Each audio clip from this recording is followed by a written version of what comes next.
team, family, squadron.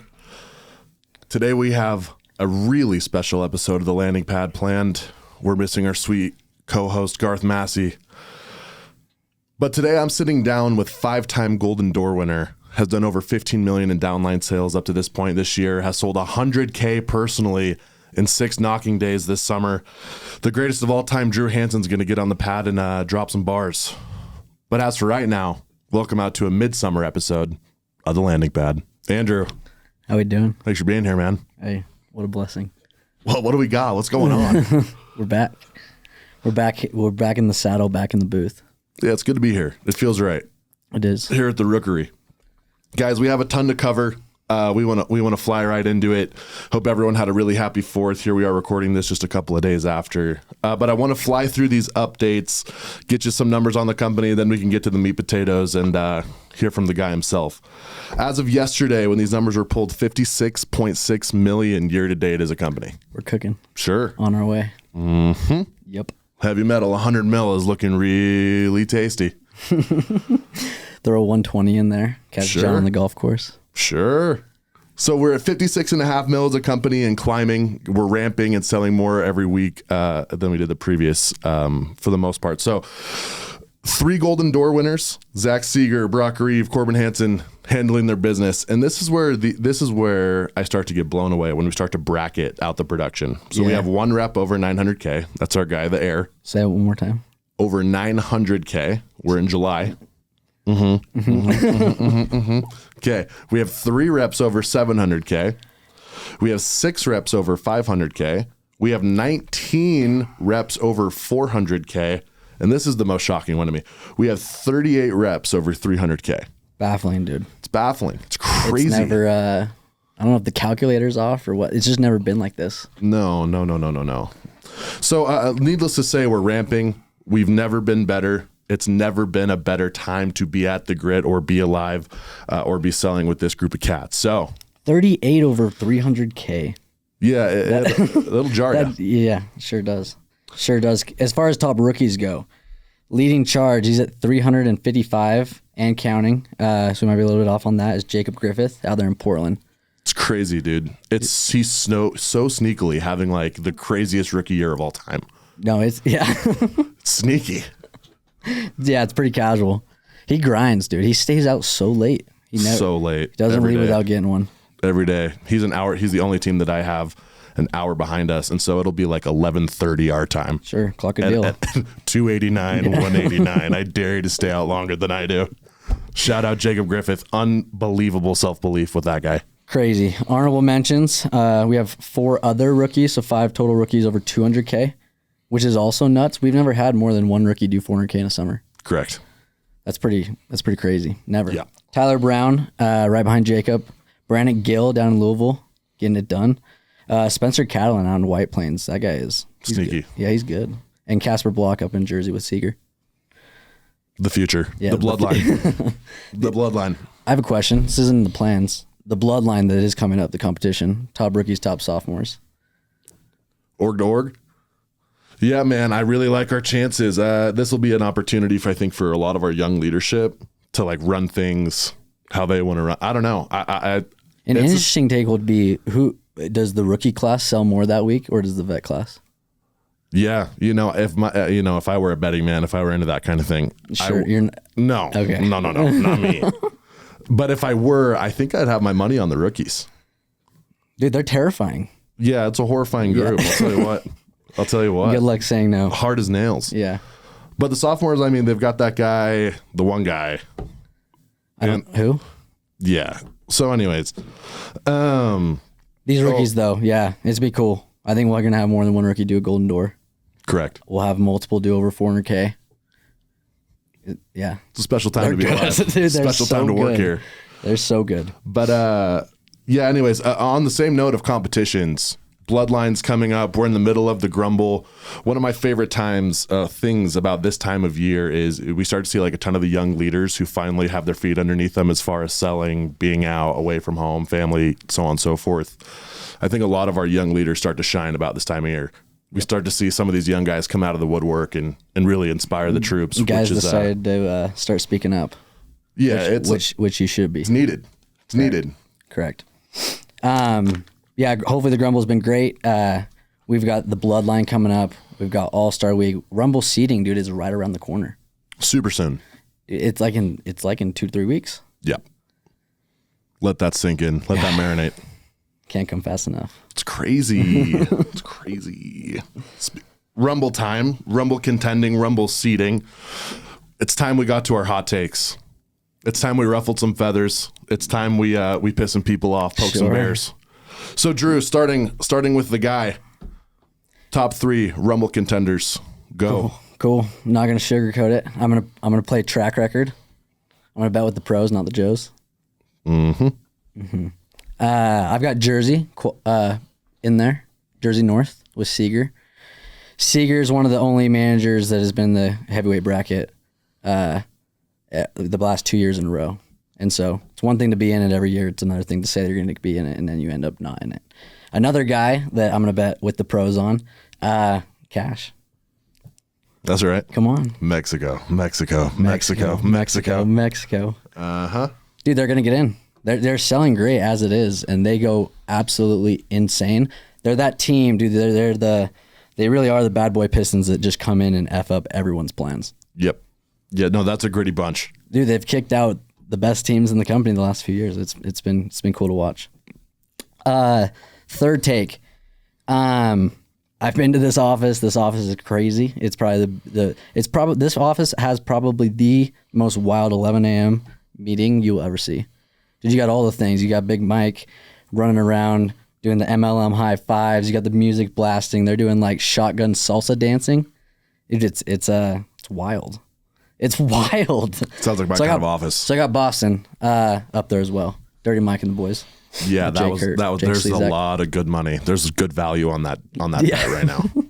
Yeah, so those are my teams. They're sneaky, sleepy, under the radar. Dude, you never really know what's going on. That Jake Kurt guy is just so mysterious and handsome. You just never quite know. Jake Sleezak just acts like he's not the best guy in the world. Yeah, it's crazy to me. It's a weird thing. It's crazy. It's so obvious that he is.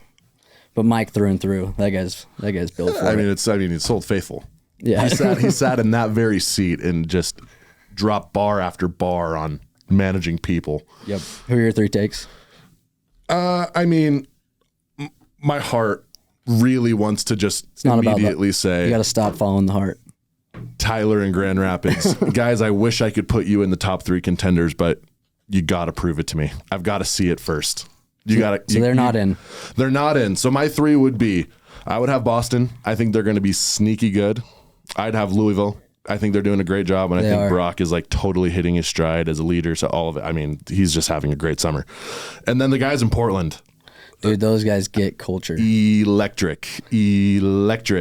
Cars, Zach, Tate, doing an unbelievable job running that show. Yeah. Yeah. There's nothing else to say, man. They're getting it done. I think that's a group that's going to get really, really aggressive come Rumble time, because I know they want it. They've been talking about it all year. I think they've approached it the right way. They've primed their team the right way. I think they've done a lot of the steps necessary to actually position themselves to win that thing. See what happens. We'll see what happens. We'll see how it shakes out, but they'll turn up. Jacob Griffith will turn up. Nah. He'll do whatever it takes. Probably not. So? Okay. Nah. Anywho. So what does it take? You've been on Rumble contending teams. You've been on teams that aren't Rumble contenders. Like, what is the difference for a bona fide Rumble contender? Because everyone says in their office, "We're going to win the Rumble. We're going to be in the Rumble. We're going to be in the heavyweights." But only 6 make it every year, and that leaves more than 60-70% of the company not in the heavyweight. Right. And so my question is, what separates like a real Rumble contender that actually has what it takes to bring it all home versus a more like, I guess, someone who's not qualified for the heavyweights? I think it just starts with belief, right? Like, dude, you have like, and when I say belief, I'm not talking about belief like right now. Like belief in July, belief in June, belief in May, April, as far as like winning the Rumble or not. It just tends to slip away from many people's fingers when like it actually happens, when like, the pressure's on. The belief just starts to drain out, and then the excuses come into play, and then it's this, and then it's that, and then you lose focus on like what your biggest accomplishment was, what you were wanting it to be at the first of the summer. And so the teams that are in the heavyweights every year, dude, they don't care what the circumstances are. They like it could be, dude, like Portland, dude, they weren't even close last year to being in the heavyweights after the first half of the week, and dude, they caught all the way back up and they went and they won it. And they weren't even close, right? Where most teams get crippled in the seeding round and then the Rumble actually starts, they have one loss and then it just falls apart, where the very best, they just go until the final whistle. But it's all belief. It's delusional belief that you're the best team. Yeah, there can't be any chinks in the armor. There really can't. No. From what I've seen year over year, I can really say it's mostly a belief thing. But ultimately, in my opinion, like the team who ends up winning the Rumble is the team that's just consistently over the course of the summer worked the hardest, the longest. For sure. And what that does, right, is that's what bonds guys together, like for life. Like some of the Rumble teams like I've been on, it's like there's still Snapchat group chats. Shout out Dover Dump Route. That's right. That's like you guys bonding over the next few weeks leading up to the Rumble with all the stuff you guys have done up to this point. Like that brotherhood or sisterhood is what will get you there. So we're not just talking to the managers and people leading the teams and divisionals and regionals and all the things, but talking to reps. What would be your counsel, your advice, wisdom from Drew on like what can people start doing now to foster a culture or an environment that's going to end up with them being who they need to be to win the Rumble? Yeah, I think you just start thinking about it every day. You start talking about it every day. Like this really is, guys forget just how much production's done at the end of the summer. Like this, August really is where everything's made up.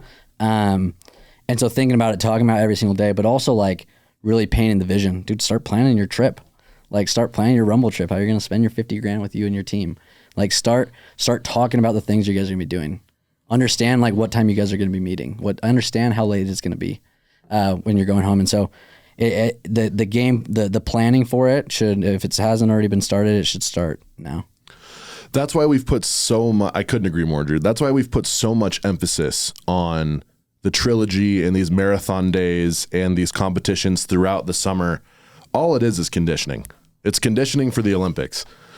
The only granted, not the only reason, but in my opinion, the way that I always rolled it out and the way that I always viewed it is everything that happens over the course of the summer is literally just in preparation for the Rumble. Yeah, it builds you. That's all it is. Just it calluses you. You're building the muscle. You're learning how to like really buy into something bigger than yourself. You're learning to trust in the team. You're learning to knock not for yourself. You're learning to knock late. You're learning to push through with no breaks. Like that's to me what all these competitions and long Saturdays and trilogy days are all about during the summer. It really is all just a ramp that culminates in the Rumble. And however sturdy and steep of a ramp you've built through the summer is going to determine whatever your trajectory is in the Rumble. Yeah, if you do it the right way, you're going to end up doing some weird things in the Rumble. Weird. It's going to get weird. It's going to get crazy. Oh, dude, like you don't like going back looking at my Rumbles. It's like, dude, you don't sleep. You wake up early. You're doing Walmart runs almost every night at midnight. Dude, that's what it takes. One time I had a dog pee on my shoe. Mm-hmm. Put that shoe right back on the next day. Kept going. Yep, have to. It's a weird. It's a weird thing. Yep. But, yeah, no. When you're choking down a Chick-fil-A biscuit at 6:10 in the morning, there's a fog machine blasting in your face. Yeah. Kanye's playing at excessive volume. You're at some park. You're just choking it down with a Red Bull. Yep. Some mom walking her dog is looking at your. What's going on? What is that? Are they sacrificing something? But guys, in all seriousness, it is Rumble season. It's not an August thing, it's a now thing. Correct. So if you want to be serious and you want to compete, it starts now. On a more micro level though, Drew, so that we've talked about the team perspective, what it takes as a team to win the Rumble. What are you hearing from at this point in the summer, mostly like rep to rep? What are the conversations that you're having? What are the things that you think most commonly that people are running into, and what do you think can help?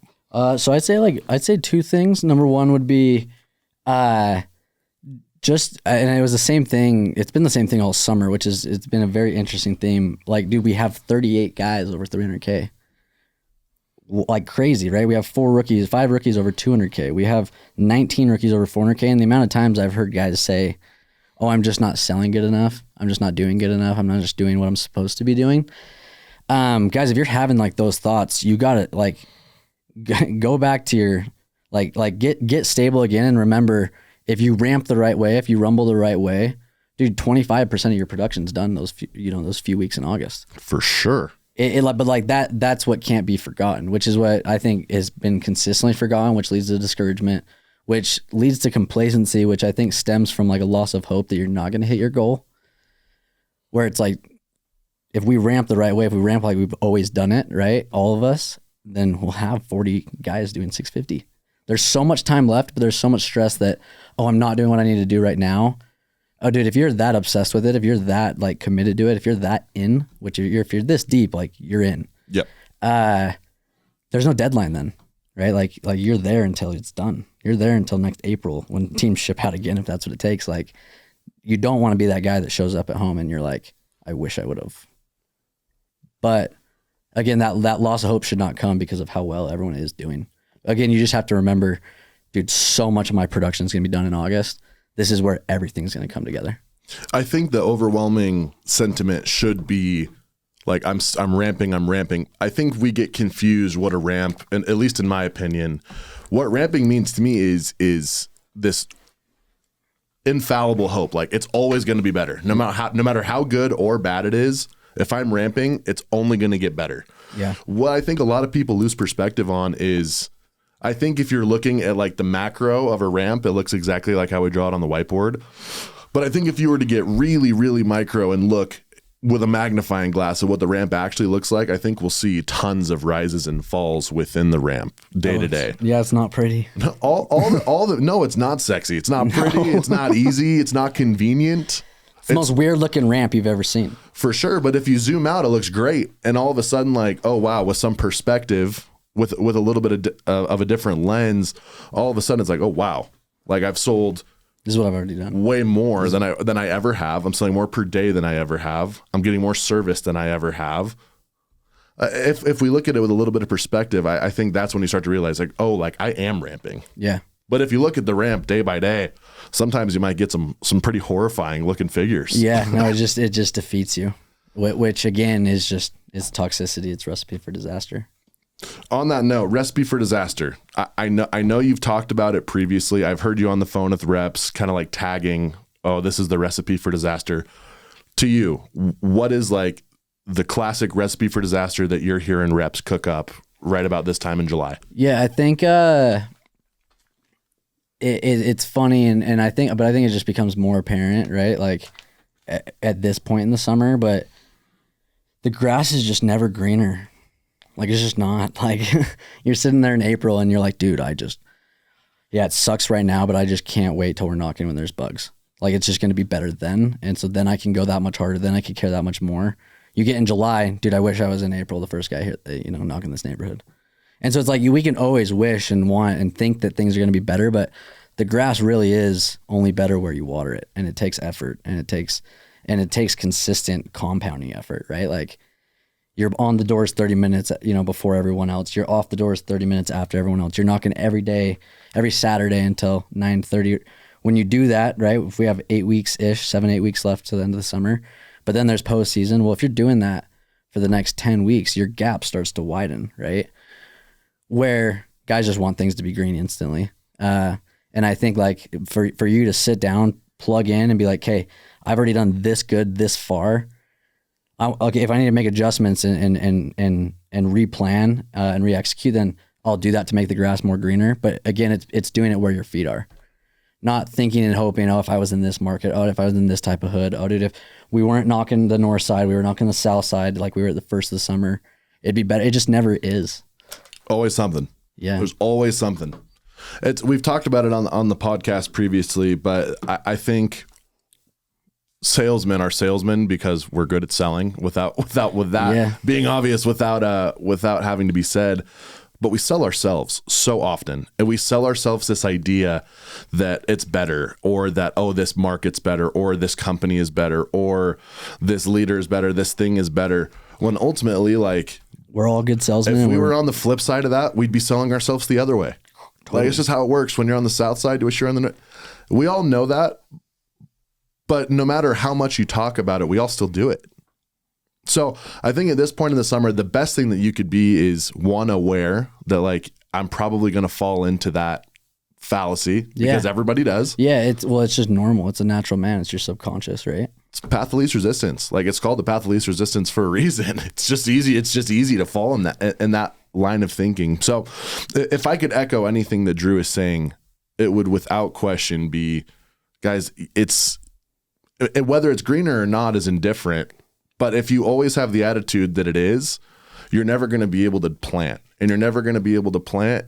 And if you're never going to plant, you'll never grow. Yeah. So yeah, I think I think that, I mean, words just matter, right? Like Seeger Gray, the Great Podcast, it's so applicable. If you haven't listened to it, listen to it. Scroll back. Self-affirmations one that he did on the landing pad a year or so ago.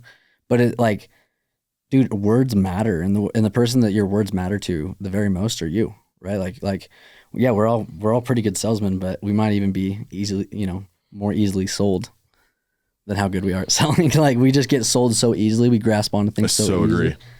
And so your words matter, right? Like in the Rumble, dude, we have not been the best team talent wise at all. Like my teams haven't been. Like we just haven't been. But the reason why we're there, the reason why we're competing, the reason why Seeger always pulls his weeks up with one big day at the end of the week. The reason why Corbin and Brock have sold the most production after 8 p.m. They've done like 160K after 8 p.m. this summer. Why? Because they believe like their words, they know their words matter. And so why throw words out that are just going to like ruin it for you really are only hindering yourself. I completely, wholeheartedly, 1,000,000% believe that's one of my favorite episodes of the pad that we've done. And it's not just Seeger. I think you look around and you can identify really easily just the way that someone communicates and interfaces with everyone else. It's really almost pretty easy to identify like how that person talks and communicates with themselves. Yeah. And it's no coincidence. Like we have on Golden Door after Golden Door, week after week after week on this thing. And I can tell so easily just by having a 45 minute conversation and then a 30-minute conversation after. Every guest we have on, it's the same story. It's self-talk. It's this inherent belief that I will get it done. And because their locus of control is internal, they go and they execute year over year and day over day and competition after competition. I don't think because of their pitch, and I don't think because of their circumstance, and I don't think because of their market, and I don't think honestly to some extent that it's even the hard work. The belief comes first. Yeah. And because guys like you and Corbin and Brock and all the top sellers, because you believe, and I want you to talk about this after, because you believe the law of the harvest, like if you believe you're going to reap what you sow, literally all you have to do is just keep reaping. Like that's all. Just keep doing it. Keep putting in the work, keep controlling your inputs, and then it's just a matter of collecting. Yeah, totally. Yeah, I think it's so interesting how quick we jump to like being negative. It really is. But like to sit there and say, right, like, oh, but that's that guy. Like, yeah, he has an easy time believing in himself. Dude, that's so delusional. Like before Corbin ever sold 650, he never sold 650. Before Seeger ever sold $1 million, he's never sold $1 million. And so like the belief is, dude, that's the seed. Like it really is the seed. You can't get the plant before the seed. You can't. Facts. You can't. You just can't like that. You can't, right? Where the law of the harvest, right? Like when you know and you understand, and maybe you haven't like yourself, but you see other people believing, right? You see other people getting on the doors early. You see other people getting off late. And if it's not a testament to you because you haven't done that yet, or you haven't experienced the fruits that come from that, well, that means you need to continue to reap over and over and over and over again. Because dude, it's just, it really is like a law of the universe. You reap what you sow. Whatever you put in is going to be it's not a perfect, sorry, but it's going to be a replication of like what you put in is going to be a replication of what you get out. Yeah. And ultimately I think, and that's a conversation for another podcast. That's why I'm so thankful for a vehicle like the Grid has provided, because not all situations are so indicative of what I put in is what I get out. There's so many times, I mean, like yourself, it's not that it was a bad situation, but I'd imagine you believed in the law of the harvest your first 2 years. Yeah, totally. And like you were the best rep there and the rookie of the year and all the things. But ultimately, like you change the environment, you change where you're at, and all of a sudden, like it's the same law of the harvest, but all of a sudden, what you were collecting, it just got significantly greater. So I guess, Drew, shifting gears a little bit, we've talked about self-belief, we've talked about affirmations. I think most reps know this is what's frustrating about, like, at least for me, sometimes when I hear like really successful, high octane people speak or talk, I'm like, dude, I think I know what I need to do in the gym to lose weight. I know what I need to do on the doors to sell accounts. I know what I need to do in my relationships to be happy. I know how I need to fill my girlfriend or wife's cup. Like I know A, B, C, D, E, F, G things, but we don't do them. Yeah. And I don't do them. And I think most people have like some crack or crevice where they're just not doing it, even though they know that they should. Yeah. What would your counsel be? How to get over the speed bump, how to do it, even though you know like exactly what you should be doing. How do you just do it? Well, I think, you just got to, one, you could become aware first, right? And so instead of just, continually thinking, and we just fall into the trap of thinking that everything's happening to us. It really isn't. Like, you can call me cliche, you can call me it's happening for you. It really is. Like, if you don't have that perspective, you have to get that perspective. You have to gain it. Like, okay, this thing that looks negative, this day that I didn't have that was great, dude, it's not like life isn't coming at me, dude. It's happening for me. It's setting me up. It's teeing me up for the ramp, right? And so, one, it's being aware, and I speak about apathy like pretty often, but that's what is creeping in. Like at this point in the summer, dude, you becoming numb. Like you're acting and you're saying that you don't care about the goals that you had in April. That's not true. Like when you get home, you're going to have remorse. You're going to have regret. Like, but when you let that apathy take in, dude, it's paralyzing and it's crippling and it happens quick and it's sneaky. It is. Here's the thing about apathy is that if you have apathetic on a larger scale towards like your overall goals, in years past, I've seen it seep into my day-to-day, into my pitch. How hard I'm blowing through smoke screens, how willing I am to rally at the end to get it done, how hard I'm knocking through the day. Like if I'm going door to door to door, or if I'm like spot knocking, trying to find the night, all the things. Yeah. It's just that apathy, the not caring, those objections that I think that at this time of year that like the guys are starting to believe and give into. In April, we were flying through those. Oh, dude, there was not a bug around, and guys were making it happen. And that's the difference, right? Like back then, there were no bugs. All the focus was on creating the need, creating the urgency. Now there are bugs, and so naturally, what we do is we fall into the path of least resistance. We look for the low hanging fruit. We blitz through the as far as the pitch goes. We blitz through the service. We hurry and get to racking. We try to bull them into doing it, and then we leave after two racks. Like that's just not it's not very good reaping. True. Which is not what, if you felt like you were doing better at the first of the summer, it's because you were so focused on the reaping and you weren't focused on like the harvest being perfect right now.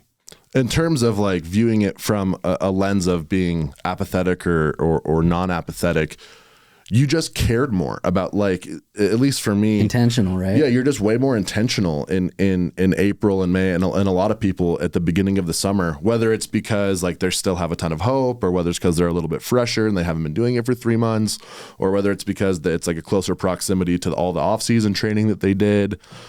All of a sudden, whether it's bad habits starting to slip into the pitch, or bad habits starting to slip into routine, or something that happens that causes a lack of belief, I think what starts to happen is, guys, every year we go out and it's the same objections. It's these same smoke screens. These people are made in a factory. They still want a card. They still want to talk to their spouse. They still want to do their research. They still don't want to switch right now. Like it's the same every single year. And so when we talk about like, oh, dude, it's this, it's that, it's the other thing. At this point, I'm pretty convinced that like I've seen enough where it's like, hey guys, it's this, like it's all the same. It really is like all the same.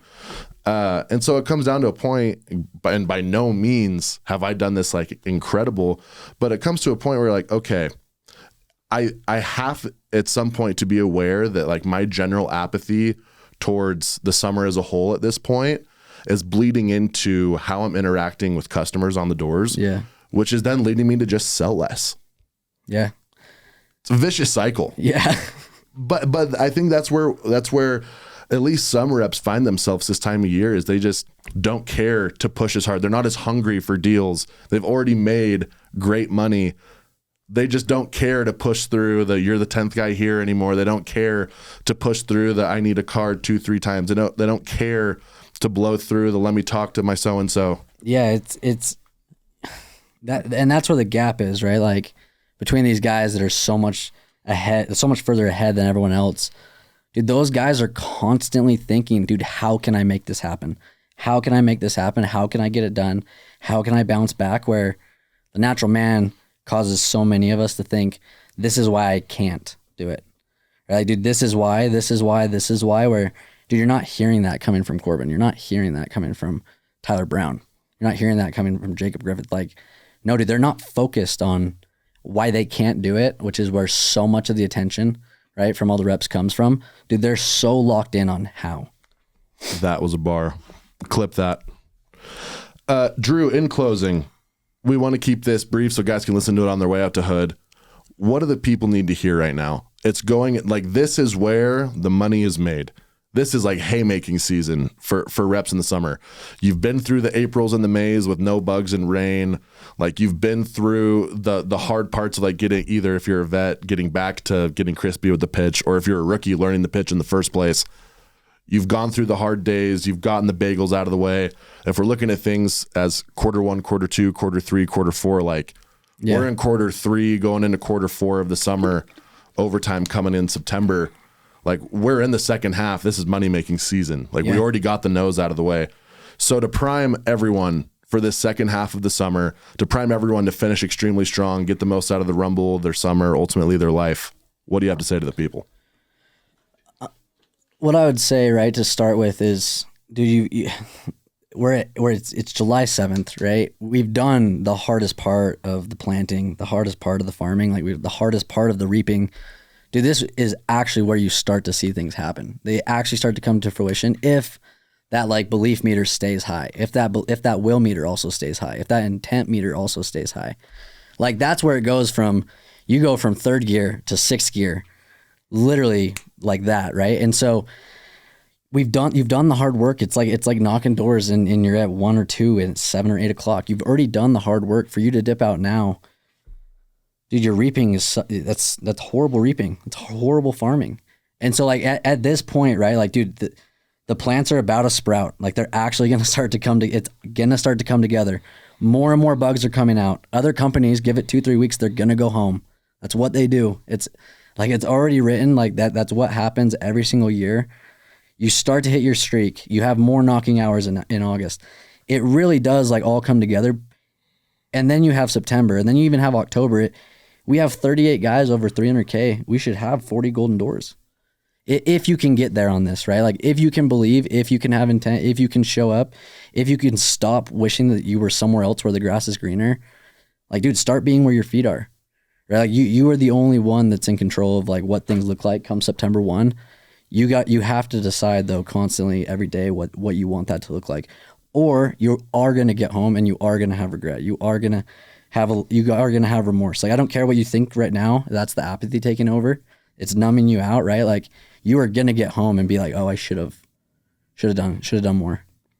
Every year we see the same things, same patterns. Drew, thanks a ton for giving the people what they need. I feel like we got right to the heart of what people want to hear. Yeah, we got in it. I guess I'll drop a little announcement here. We're coming back with the landing pad, regular episodes to get you guys through the rest of the summer. But Drew, as far as taking time, being here on the pad, we appreciate you. As for this episode, we out.